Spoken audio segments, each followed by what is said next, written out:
you tonight? Excellent. How are you? Good. I have brought some people. Excellent. All right.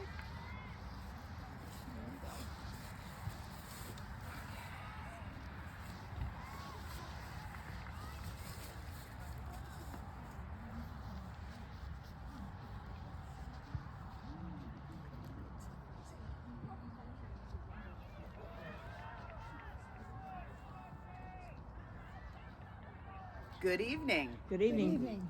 My name is Ellen Kittredge Clark. This is my husband, Lewis Clark. He is a fantastic man, and he has got a lot to tell you about his life, but I'm going to let him tell it.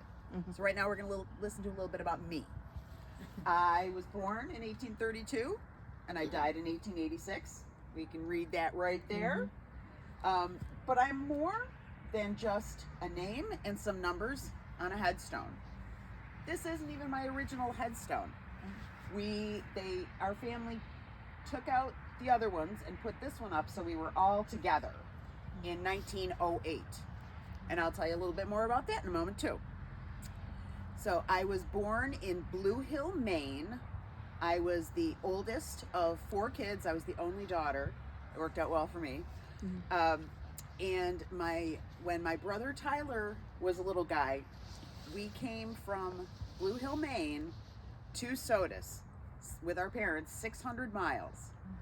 And that was horse and buggy and horse and wagon.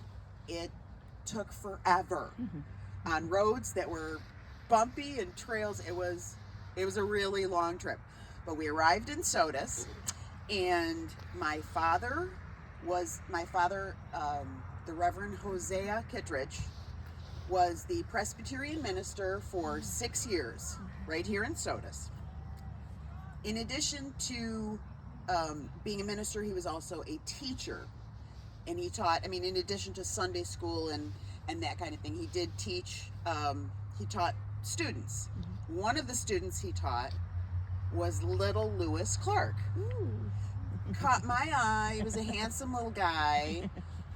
But it wasn't until years later, when he realized that I was now a grown-up, that he noticed me, and we got married in 1852. In Red Creek. In Red Creek.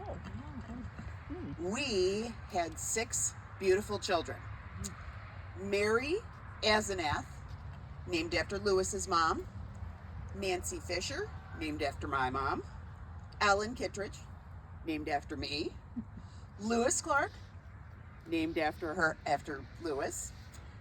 Harriet Azalea, I picked that name. I thought it was awesome. And then Margaret Irene, because it's a beautiful name. So during that time, around in the 1850s, there was a huge abolition movement in this part of the country. Well, in many parts of the country, but especially around here. It was very, very strong. And it was so strong with our family that our house on North Centenary Road, right down near the lake, became a stop on the Underground Railroad. And we helped for years. We did what we could, and while we were doing that, we prayed. We prayed that everybody journeying north would find safe passage. We prayed for all of those who helped them along the way, and we prayed for an end to slavery.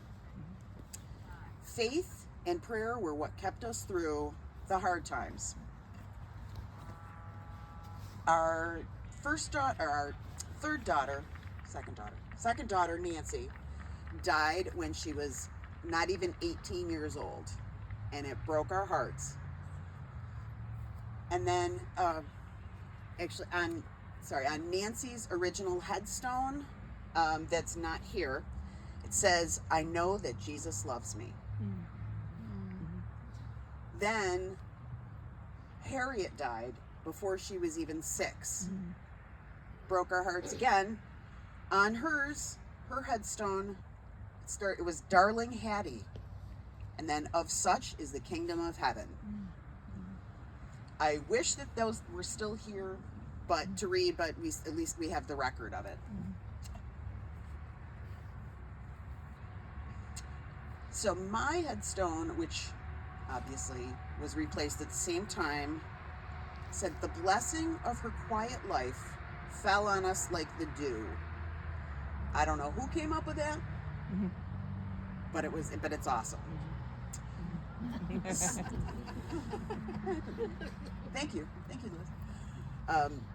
So when if you go to the Presbyterian Church today, there is a stained glass window with our names on it, and the money for that was provided by our children when the Presbyterian Church was putting in stained glass windows. So now you know I am more than just a name on a stone, and I will turn it over to my wonderful husband, Louis. Thank you, my dear. I doubt very much that any of these good people need an introduction to me, since I am the shining star amongst the sons of Sodus. After all, I am the one after whom Clark Street here in the village was named. What? Main Street? It's a distinct lack of imagination. What a shame. And the children didn't consult with me on this headstone either. I was dead. But surely all of you fine people were educated at the Sodus Academy, where you walked by my portrait in the hallways every day, several times a day, and properly saluted, did you not? Yes? No. No? No. You attended the Sodus Academy, didn't you? Nope. No. You didn't. You have no idea who I am, do you? No. Ah, Sorry. well, Louis and Clark. Mommy and Daddy were very important people in Massachusetts. Very important people in Massachusetts. Daddy rode out to Sodus, where he bought some land out on North Centenary Road, which it is now called, and he spent 11 summers clearing the land, building a house, making a home for his beloved. The year that he completed that was 1826. He brought Mummy here to Sodus. They got married, and a year later, they had me. Now, it is no wonder that I turned out as well as I did, because both Mom and Dad were of very excellent stock. In fact, they were first cousins, so I had a double dose of their excellent stock. So, I grew up in Sodus. I was very precocious, a very smart child. I was reading the Bible at 4, and I finished school at age 10. And then I went to private schools throughout the community. At 13, I knew who I was and what I was going to be. Can any of you say that? And I knew what I had to be was an abolitionist, because it was not right to own people. It was not right to treat people as property and in the horrid conditions in which they were living. So my father and I were staunch abolitionists. As Ellen said, we eventually opened our house to escaped slaves and helped them make it to Canada. We even left the Presbyterian Church because the church was silent on the issue of slavery. So in the 1850s, we broke away and we formed our own church. Eventually we came back, because eventually, after the war was settled, the church came around to the right way of thinking. So, I went on to teach Sunday school. I taught, but that's unimportant. What I did was I founded the Sodus Academy on Main Street. Should be Clark Street, but it's Main Street apparently. The big 3-story brick building, Sodus Academy, is it still there? Nope. No. Academy isn't. No, not the first one. All right. Well, that explains a lot then. So I founded the academy. Well, my father and I founded the academy. Daddy taught there for a few years, and then I took over for him. At one point, we went to Macedon and started the Macedon Academy. and it is there that my lovely Ellen left me. Oops. But in the meantime, I wrote histories. I served as librarian to the New York State Assembly for a year. I spent 2 years as the clerk of the New York State Senate. I spent 10 years writing histories. I wrote histories of the counties, I don't know how many, Washington, Saratoga, Rensselaer, Columbia, Orange, a couple more. I wrote a history of the churches of Sodus. It's very famous. But my pinnacle achievement was writing the military history of Wayne County, which I'm sure is required reading in all of your classes today.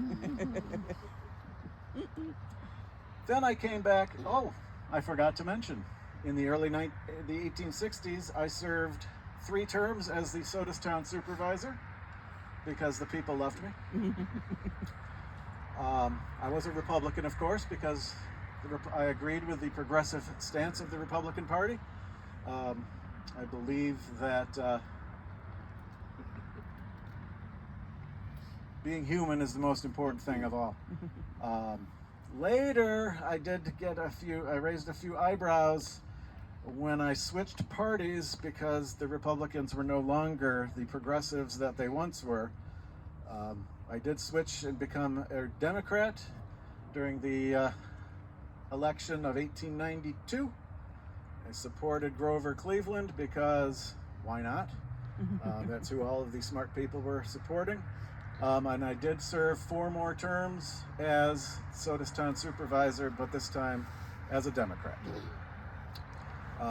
The last year I was elected was 1899, and unfortunately I was unable to complete my term because I grew ill, and my children took care of me for the last 3 years of my life, and I passed away in 1902.